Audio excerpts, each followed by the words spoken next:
கனமழை எச்சரிக்கை காரணமாக உதகை அருகே உள்ள அவலாஞ்சி, வைன் மரக்காடு மற்றும் 8வது மைல் டீ பார்க் ஆகிய 3 சூழல் சுற்றுலா மையங்கள் இன்று ஒருநாள் மூடப்படுவதாக வனத்துறை அறிவித்துள்ளது. மாவட்ட நிர்வாகம் கனமழை மற்றும் வெள்ள அபாயம் காரணமாக இந்த முடிவை எடுத்துள்ளது. நீலகிரியில் உள்ள மலைப்பகுதிகளில் இன்று கனமழை பெய்யும் என வானிலை ஆய்வு மையம் ஆரஞ்சு அலர்ட் விடுத்துள்ளது. நீலகிரியில் நேற்று முன்தினம் முதல் பல இடங்களில் கனமழை பெய்தது.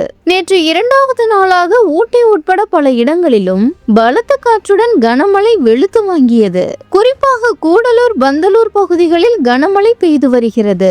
அதிகபட்சமாக அவலாஞ்சியில் 21 சென்டிமீட்டர் மழை பதிவானது. நீலகிரியில் பலத்த காற்றுடன் மழை பெய்து வருவதால் கடும் குளிர் நிலவுகிறது.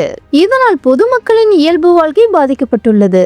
கனமழை எச்சரிக்கை காரணமாக உதகையில் ஆரஞ்சு அலர்ட் வானிலை ஆய்வு மையம் விடுத்துள்ளது. இந்த நிலையில் மாவட்ட நிர்வாகத்தின் அறிவிப்பின்படி கனமழை மற்றும் வெள்ள அபாய எச்சரிக்கை காரணமாக உதகை மற்றும் கோயம்புத்தூர் மாவட்டங்களில் உள்ள சுற்றுலா தலங்கள் மூடப்பட்டுள்ளன. இதனால் உதகையில் உள்ள சூழல் சுற்றுலா மையங்களும் மூடப்பட்டுள்ளன என்பது குறிப்பிடத்தக்கது.